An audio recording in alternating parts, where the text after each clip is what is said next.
चलिए अब आप ही लोग शुरू करिए। सर, तेजस्वी यादव ने गृह मंत्री को पत्र लिखा है और ये अपील की है कि पारा मिलिट्री फोर्सेस को भी शहीद का दर्जा मिलना चाहिए। इस तरह से देखिए, किनको शहीद का दर्जा मिलेगा और किनको नहीं मिलेगा, किनको किस गतिविधि में किनकी मौत हुई है, और उसके हिसाब से जो अनुमान्य घोषणा होती है, वो सब का तरीका, वो सब की बात एकदम क्रमवार, जो कहते हैं स्ट्रक्चर्ड तरीके से निर्धारित। अब उसमें कुछ भी कहना, ये तो सिर्फ एक तरह से कहिए लोगों को सुनाने वाली बात है। वो खुद सरकार में रहे हैं, आज लिख रहे हैं, खुद सरकार में रहे हैं।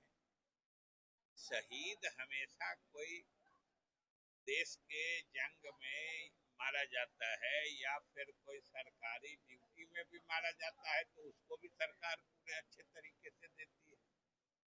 इसलिए इनकी मृत्यु, किस जवान की मृत्यु, चाहे सेना का जवान हो, पुलिस का जवान हो या अर्धसैनिक बल का जवान हो, उसकी मृत्यु कहाँ पर हुई है, किस सिलसिले में हुई है, उसके हिसाब से उसको जो सुविधा या जो उनको चाहे अनुकंपा के आधार पर नौकरी की बात है या सहायता राशि की बात है, सब वो श्रेणीवार निर्धारित है।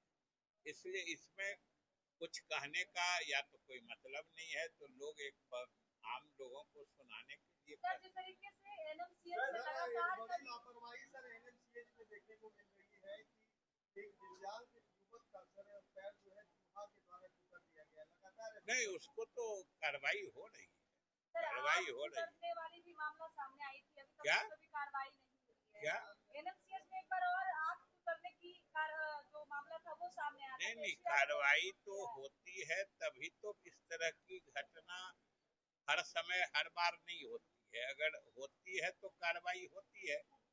और आप भी समझ सकते हैं कि अगर चूहे का इस तरीके से प्रकोप है, तो चूहों से मुक्ति दिलाने की सरकार व्यवस्था करेगी। हम इसको यही देखते हैं कि वो तो उनके यहाँ थे, वो तो उन्हीं के यहाँ रहते थे और उनको अपने साथ जोड़ लिए हैं। हमको तो लगता है कि इन दोनों के बीच पुराने रिश्ते हैं, ये तो सिर्फ कुर्सियां बदलने की बात है।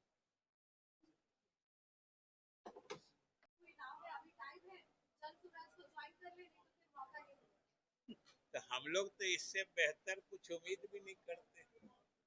हम लोग इससे ज्यादा उससे क्या उम्मीद करते हैं। और हम लोग के पार्टी ने जिनको छोड़ दिया है, वही उनके पार्टी के सरगना बन जाते हैं। जदयू की तो यही कीमत है। मनोज झा ने कहा है सर कि 40 एमपीओ का जो डेलीगेशन जा रहा है टेररिज्म के खिलाफ विदेशों में, लेकिन इससे पहले ऑल पार्टी मीटिंग होनी चाहिए और एक स्पेशल सेशन बुलाना चाहिए। ऑल पार्टी मीटिंग तो ऑपरेशन सिंदूर के सिलसिले में सरकार ने किया ही था। इसमें अनावश्यक सुझाव देने का क्या फायदा है। सरकार ने तो ऑल पार्टी मीटिंग की ही थी और सबों ने समर्थन दिया है। तो ये तो अगर किसी इस तरह के संवेदनशील मामलों में भी लोग राजनीतिक दृष्टिकोण ही अपनाएंगे, तब तो ये समझिए कि एक तरह से अच्छी बात नहीं है। ऑल पार्टी मीटिंग भी हुई थी, सर्वदलीय प्रतिनिधिमंडल भी जा रहा है, इसमें कहा किसी को कोई ऐतराज की बात तो होनी नहीं चाहिए। अब कोई भी चीज इस तरह की उनको किस बात की आशंका हो रही है, ये बताइए, उनको किस चीज की आशंका है। इसी को लेकर राहुल गांधी ने भी ट्वीट किया और कह रहे हैं कि जो हमारी छवि हुई है वो भी तो हमें पता चलना चाहिए, इसीलिए स्पेशल सेशन आना चाहिए। नहीं तो इसमें छुट्टी हुई है या क्या, सेशन तो होगा ही। किसी ने कहा है कि अब कोई सेशन नहीं होगा? सेशन तो होगा ही। जब भी सेशन होगा, जो भी मुद्दा होगा उस पर सरकार बात करने को तैयार रहती सर, आरजेडी का ये कहना है सर कि आरजेडी आने वाले समय में भ्रष्टाचार समेत तमाम मुद्दे हैं के बीच में जाएगी, प्रेस कॉन्फ्रेंस करेगी। साथ ही साथ मनोज झा ने ये भी कहा है कि पाई पाई का हिसाब लिया जाएगा। अगर तेजस्वी यादव सरकार में आते हैं, इंडिया गठबंधन की सरकार बनती है, तो पाई पाई का हिसाब होगा। तो वो कह रहे हैं जब सरकार बनेगी तब लिया जाएगा। हम तो कहते हैं कि आज से लेना शुरू कर दे। आज से क्यों नहीं लेते? आज ही से ले ले। हो गया बस।